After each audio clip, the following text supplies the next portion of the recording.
Welcome to the Healing Pod. I'm Megan, a licensed clinical psychologist. And I'm Jessica, a licensed clinical social worker, and this is our journey of navigating anxiety as we learn to take up space and create an environment where we feel that we can belong. Join us together as we learn not just to survive, but to thrive in our anxious brains. This podcast is intended for educational and informational purposes only. It is not a substitute for professional therapy or medical advice. If you are experiencing any mental health concerns, please seek support from a qualified mental health professional or healthcare provider. Remember, your mental health is important, and seeking personalized professional help is key to your well-being.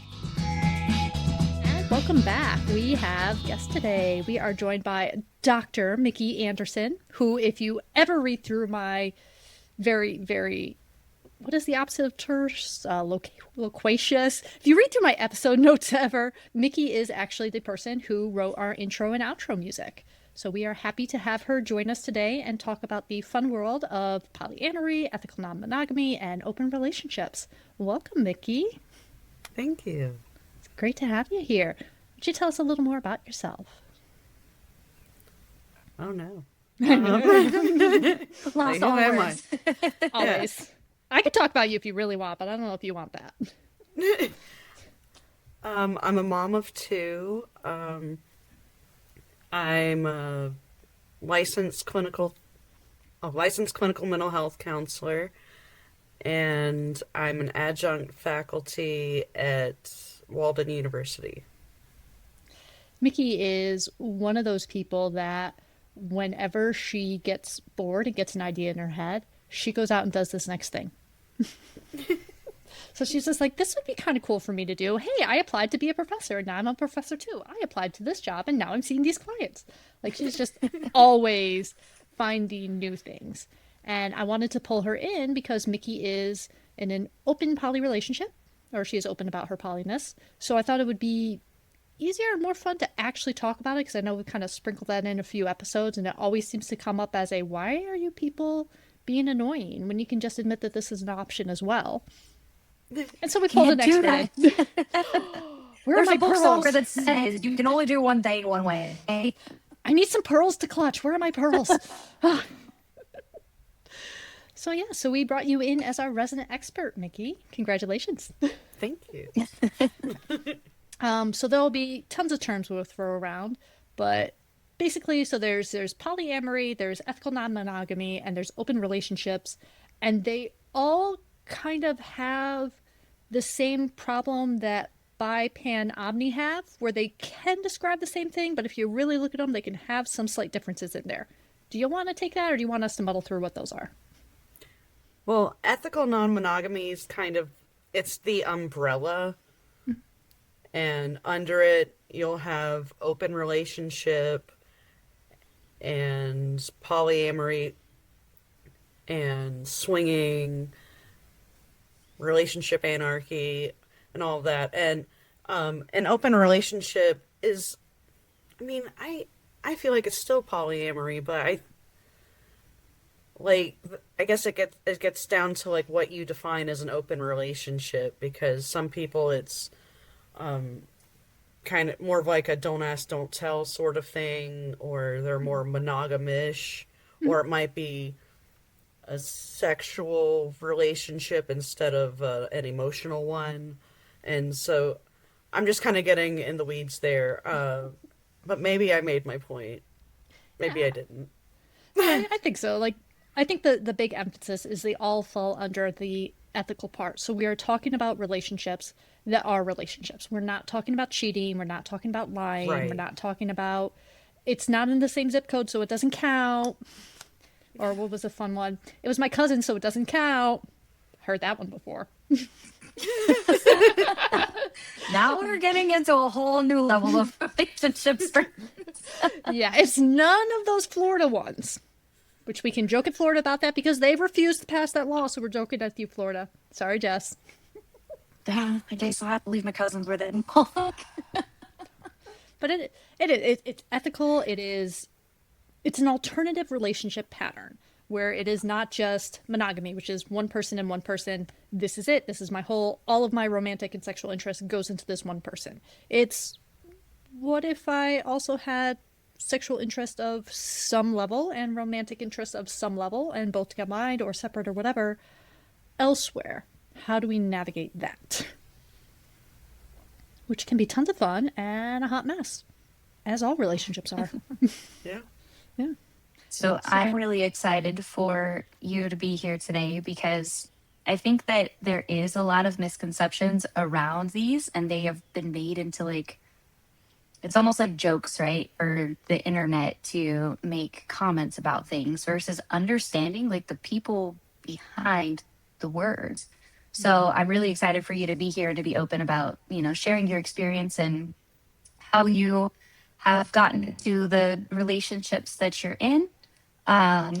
Because I have a totally different experience on my side of being heterosexual and in a marriage with a man, and I just love differences, so it makes me happy. Yeah. So Miki, why don't you tell us kind of where you started with your understanding of poly, like any misconceptions you had, where you kind of came into this all from? When I first heard about polyamory, I was like at the end of college, and then met more people when I was in grad school. Where, I mean, they were talking about how they were polyamorous, and then I had this thought of, well, that sounds really cool, but I could never be poly because I would be jealous, and they didn't, and they would say like, well, it's not for everyone, and that's all they said, and I thought, well, maybe I'm not polyamorous, but then as I got to know more people, I mean, like, there's like this overlap in the kink community and the poly community, and just anecdotally, just like there, like the Venn diagram, there's some overlap there. It's not an exact circle, but it, you know, there's definitely space. Yeah. So through like the kink community, I'm learning more about polyamory, but I'm also learning things that probably aren't healthy too. But anyway, because people are fallible, and Uh-huh. and I'm just going off track. But I'm just No, I'm it's so true. nervous and excited Because like to be there is so much, like if we're getting into the kink side of it too, like there's so much. Oh, you're gonna love this. It's kind of like the church. There's so much positive you can get out of it, and there's so many ways to fuck it up. Yeah. Yeah. So that's how I got to like know more about polyamory, was through other people. But anyway, I learned that jealousy is something that everybody experiences. It is a valid human emotion, whether you're monogamous, polyamorous, ambiamorous, anything, like, regardless of your relationship style, jealousy is a valid human emotion, and it is okay. Like, it doesn't mean that you're bad at polyamory. It doesn't mean that you don't trust your partner. It just means you're a human. Yeah, because I think that's one of those big misconceptions that everyone has as they jump into, well, I would be too jealous to be poly. And then they go on and they talk about how they're already jealous if their partner flirts with a server or is late at work, and just, it's all there. We feel it. Jealousy really is just that. It's more, for me, it's more one of those thermostat measures of, if you're feeling this, what is it that you think you're not getting that you need? Are you feeling left out? Are you feeling neglected? Are you feeling not important to your partner? What is that feeling telling you that you need? And can you open your mouth and ask for that thing? And how will your partner respond when you do that? Yeah.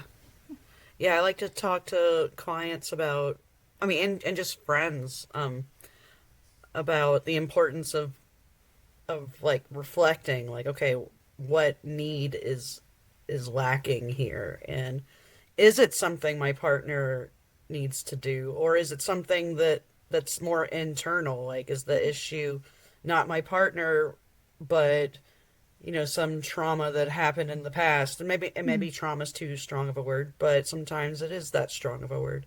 And but maybe they're reminded of some bad relationship in the past, and the issue has nothing to do with the partner, but has everything to do with their past. And it's like, okay, well, even so, regardless, communicating where that's coming from, and maybe what the partner does is give extra reassurance after going on a date or something. But just realizing that there's that self-reflection of like, what do I need? Is there something lacking? And then how to communicate that to your partner.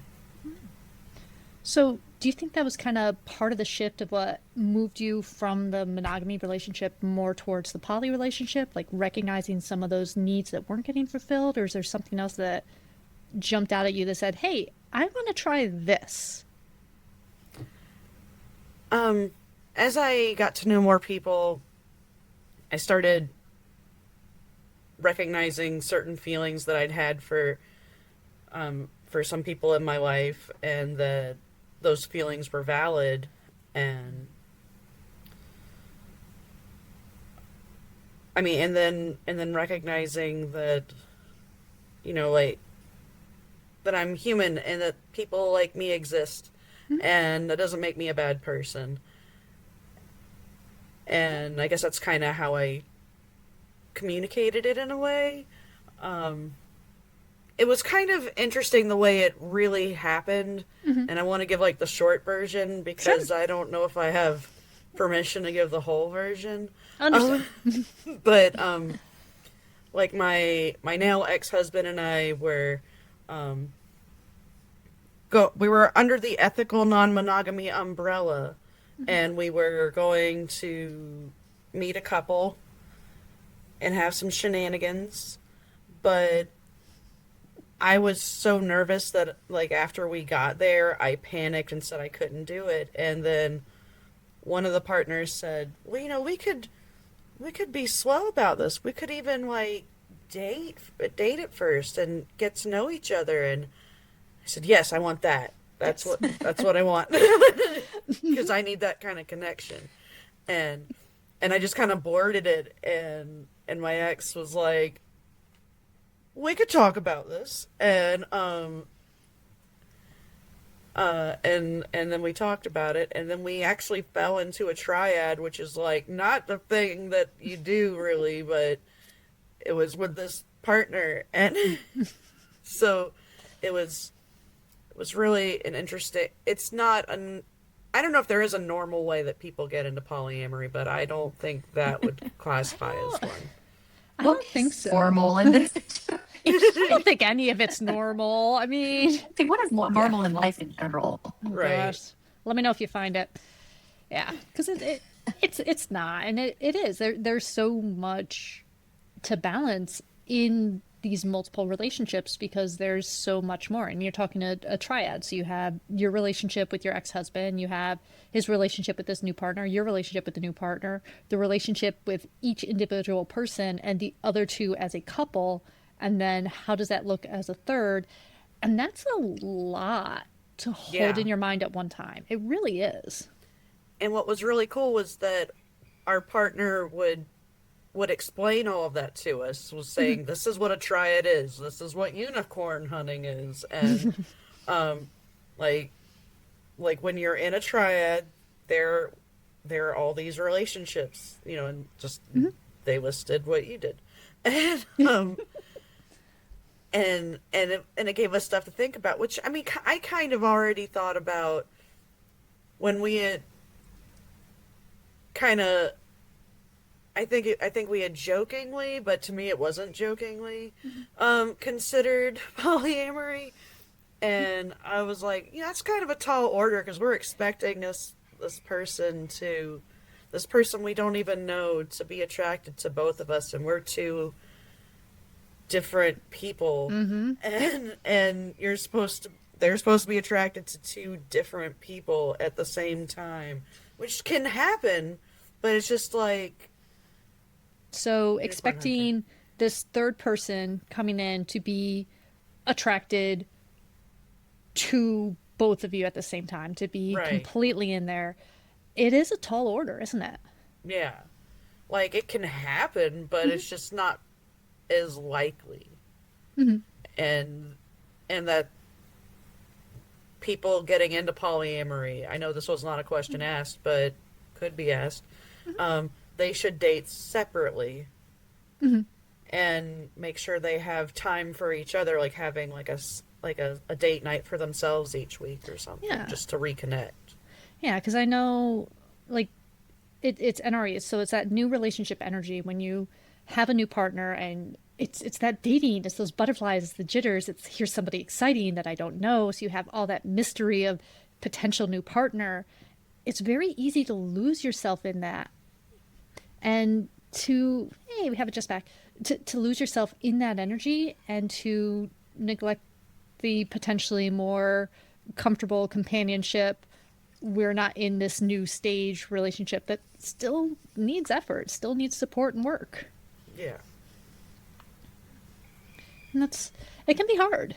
It can be very hard, especially, from any side of this. If you're the person watching your partner date, how do you balance, oh, I'm so excited for them, and I'm sitting at home twiddling my thumbs waiting for them to get back. That is a bad idea. If your partner's on a date, go do something fun. Yeah. Or if you're the new person, do they both like me? Are they just using me for sex? How do I fit into this relationship if they're established? Do I matter? Am I just interactive sex toy? Like, there's a lot of different themes at play that can come up, and a lot of stuff, going back to what you mentioned about trauma and patterns from your past. There's a lot of stuff breaking open relationships like this can bring up for you. Yeah. So I'm interested. I'm listening more than I'm talking, guys, because like I said, this whole world is new to me, and I don't know anything about it. Beyond, I have clients that are in these situations, but I'm listening more than I think each me. I'm not. No. So I'm kind of curious. I didn't even know the triad was a thing. I mean, I'm sure I could have figured it out eventually. Thank you for laying it out the way that you did, because that was interesting. So how did you kind of find where you felt most comfortable and where you felt you truly fit in, and Miki, or Dr. Miki, sorry. Like I answered. I'm so weird, right? I I like to go for like a nerdy dude vibe. I don't know exactly how else to explain that. Where I mean, like I Listen, see we all have a type. We all have types. yeah, I see a guy on Bumble. Actually, I'm not having fun on Bumble, um, but I'll see someone in there and they've got the bushy beard and the glasses and they listen to Sleep Token, but they also like Magic the Gathering. I'm like, all right, we're gonna get along just fine. Yep. Where it's like you're a nerd, but I also like your taste in music, and we have a couple of things we can talk about. But I guess a serious answer. I mean, I do that. I do like look for geeky folks. I look for people who have kind of like I guess just more like a chill vibe, authentic people with authentic vibes. And I know, like, I'm a doctor, I shouldn't use words like vibes, but I mean, it kind of matters online when you're connecting with people, and that's the way I've been connecting with people recently. Is it's how you talk and how you present yourself. It's vibes. Vibes are real. Yeah. Then they are. I mean, we can fancy it up. It's that genuine presence and presentation in which you are your authentic self and willing to be vulnerable with another person, and good vibes. It's just shorter. Yes. I want people who are emotionally intelligent, and if I'm getting into a conversation realizing that the other party is not that, I'm like, I'm almost 43 years old. I don't have time for this anymore. It's like I already did marriage and divorce. I'm not rushing into anything that I'm not a fan of. If it's not a hell yes, it's a hell no. And I say all that, but I'm still like I'm still super respectful in having the conversations with the other person. Politely, fuck no. Yeah. Yeah. Yeah, it works. It works. Like, is there authentic, empathetic people with emotional intelligence? Yes. That's what I strive for. Yeah. And I know you mentioned, like, with your first experience, you wanted to lean more heavy on that dating and forming the relationship first. Do you like having more stability and more that emotional side of it? Do you like the exploration and that there's something new and exciting side? Like, what do you like of this relationship setup? Like, how do you like your constellation to look? I mean, I really value quality time. Um, and it can be difficult with everybody's schedules. Right now, I just have a friend with benefits, a girlfriend, and I don't know if I know he's something, but we haven't put a label on it yet. So he's my something right now, but it's a long distance something. Not to minimize it, just to clarify, the constellation spans to a different zip code. I mean, actually, they're all in different zip codes, but the other two are at least in the same state. Yes. Like one has the same area code. That helps. I think it's saved in my phone. I don't remember phone numbers anymore. Listen, none of us 90s? remember phone numbers anymore. It's just Yeah. not happening. You had more than one relationship in there? Oh, please no. Right. And that kind of, I don't know, something about that made me think of like how to keep up with everything with multiple relationships. And honestly, I use Google Calendar, and I set reminders on Google Calendar, and I set alarms on my phone saying, hey, wake up at this time so that you can leave at this time to get there at that time. And all you just ADHD keep folks, everything in we have order. tools. Use them. yes. And We're the human, phone these comes tools. with these tools. It does. They're built in, almost like they expect us to need this stuff these days. Okay, so a lot of like organizing just your own life in the calendar, organizing, like you said, being able to have that quality time with other people. Is this like, let me figure out how I wanted to word that. I lost the question in the middle. You have your geeky, nerdy types that you like. Do they tend to be good at kind of coordinating this with you, or do you feel like you're herding cats sometimes with some of these ones you're picking?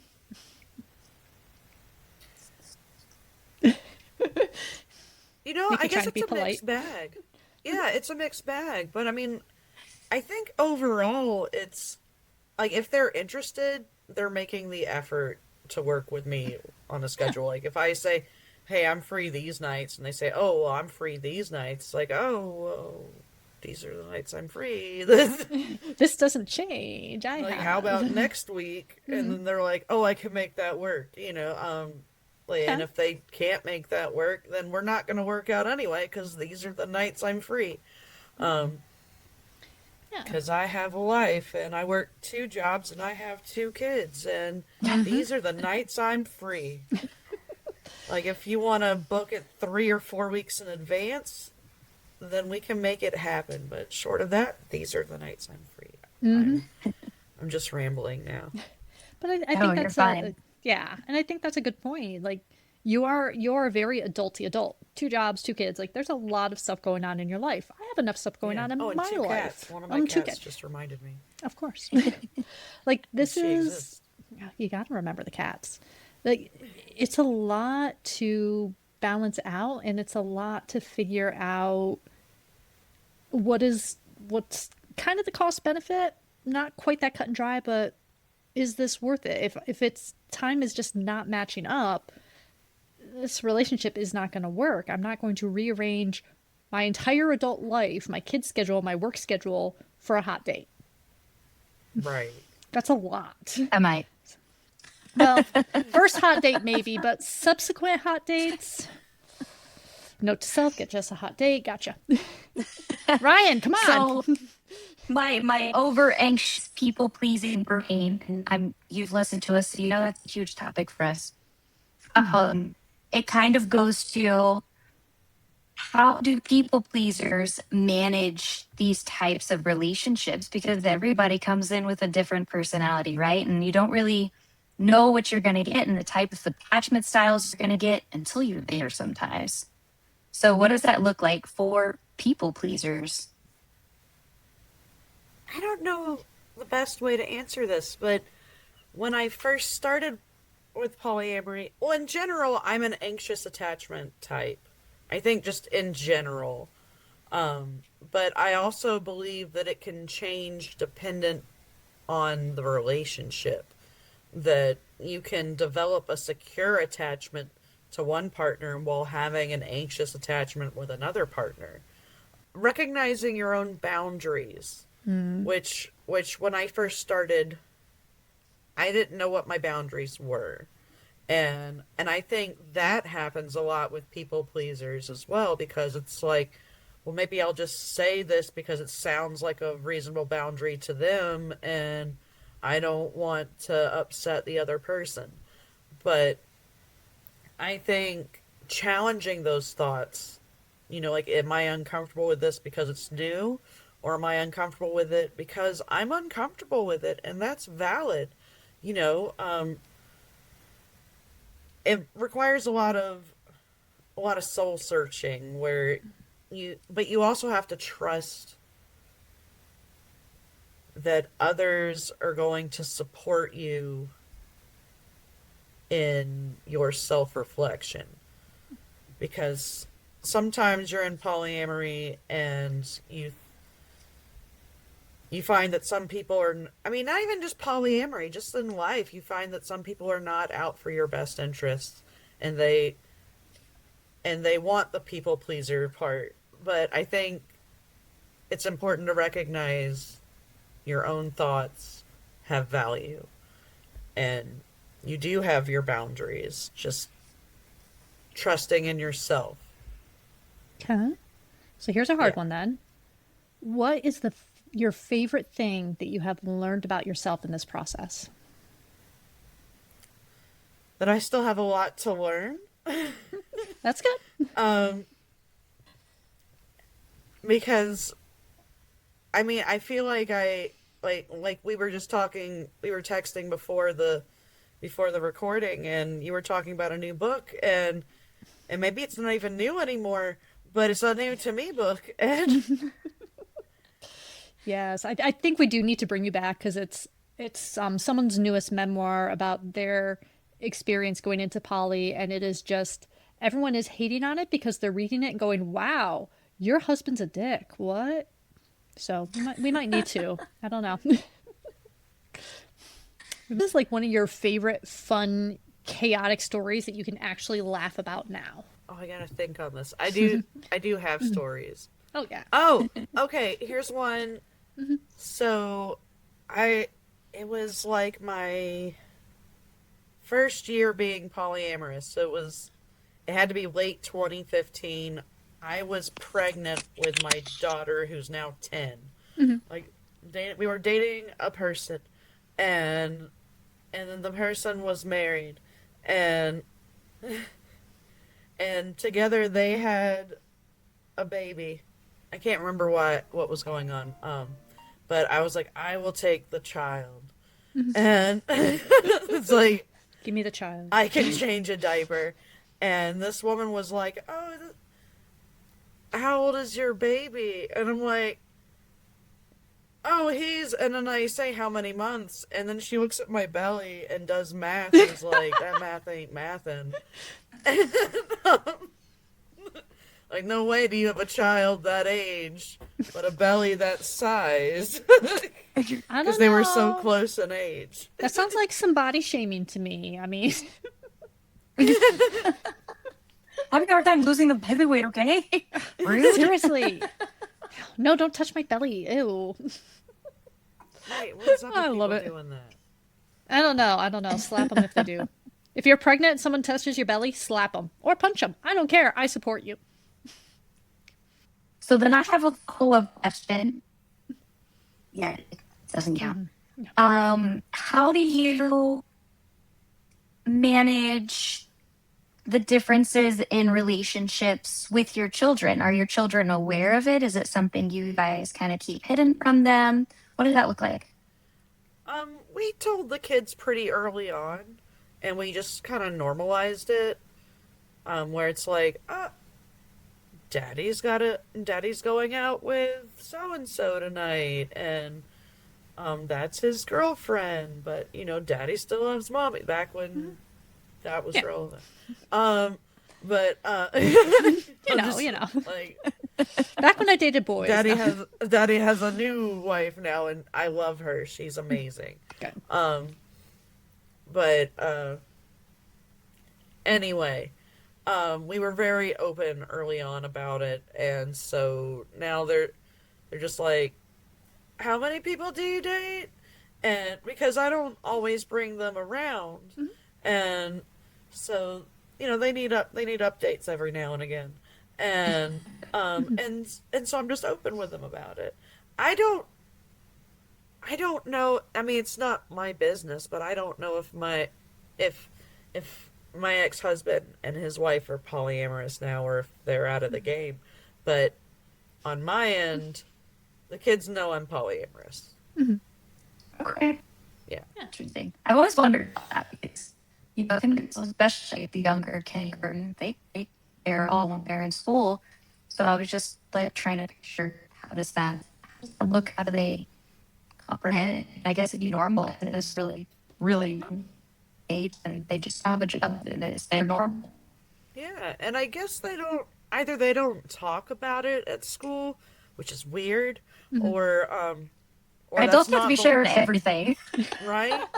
Or their friends are just like, oh, that's rad, or not rad, like that's the opposite Aging of Ohio. That's skibbity. Got this. He's got the riz. You get the ones that are like, oh, my daddy's got a girlfriend too, but my mommy doesn't know. And then that's when they're like, okay, we're going to get out of the ditch. And that's when we bring in extra education. I mean, in general, like, what's it like for you? What's it like for you being out? So I know, like, just family and friends, and the kids are the easy part, I think, because kids really do, if you normalize it, they get it.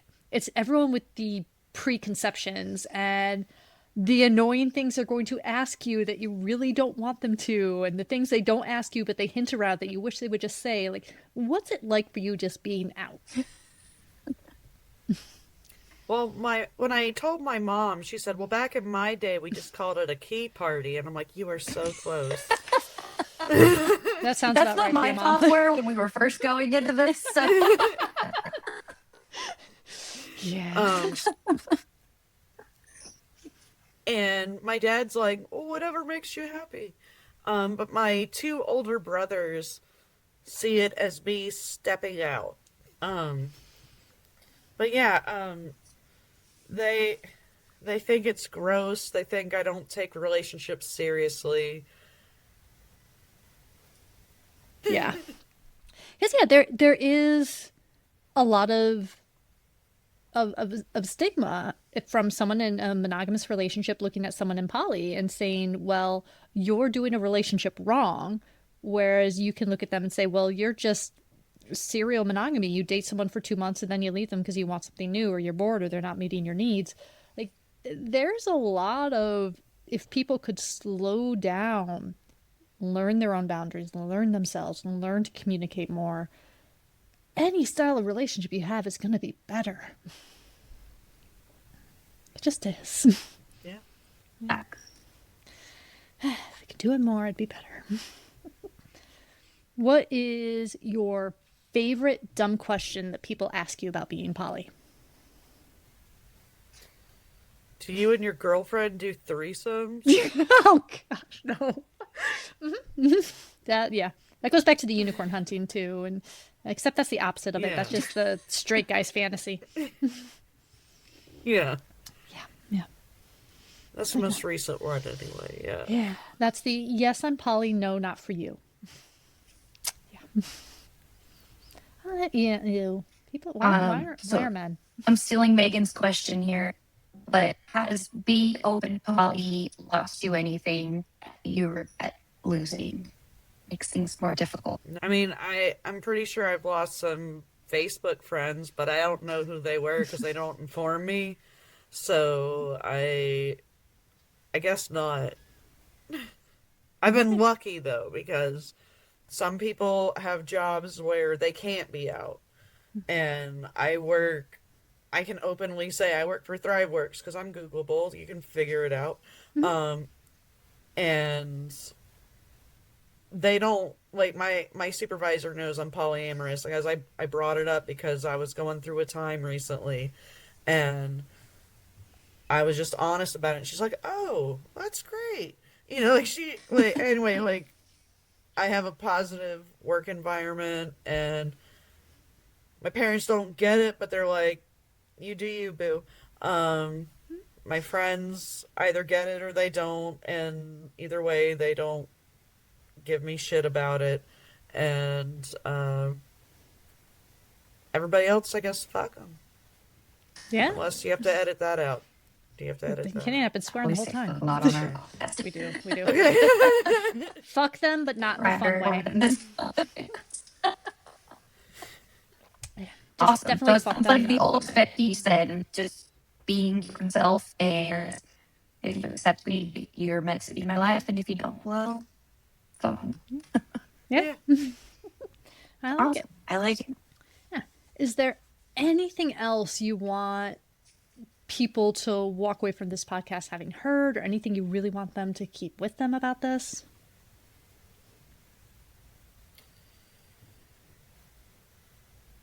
Polyamory isn't for everyone. But there's nothing wrong with you if that is how you lean. That doesn't make you a bad person. Doesn't make you a bad Don't person. offer it up to your spouse just because you got caught cheating. No, that's Exactly. do before the cheating, please. Yeah. It is not an excuse to cheat. It is actually being open and honest about your own needs and desires, and admitting that hot people exist. And sometimes you have a type of that really cute geeky guy with the scruffy beard, and you just want to say, that guy is really cute. Hey, girlfriend, isn't that guy cute? Why not? Right. There's not even honesty, it's total transparency. This is what we feel in where I'm at, and how do you feel about that? Yeah. Like, if you can have these conversations, no matter what your relationship style is, if you are just monogamous, if you are poly, if you are like, hey, maybe we'll just pay someone or invite someone over or whatever and see what happens. Like, have the conversation. Relationships are hard no matter what you put into them. Poly will not make it easier in any sense because you are multiplying the relationship, so it is that much harder. But it's not this big, terrible thing. Exponentially, yep. It's not this big, scary, evil thing. It's not, oh, well, you couldn't stay faithful or you're not committed. Committing to more people, that's even harder than just one. Like, this is big. And it's just something different that matches what some people need more than others. But yeah, thank you so much for coming to join us, Miki. Thank you for being a part of this. We love chatting and talking. Like I said, I'll find that book and I'll see if it's worth reading and being mad about. I like being mad about things that I read sometimes. It's fun. It is.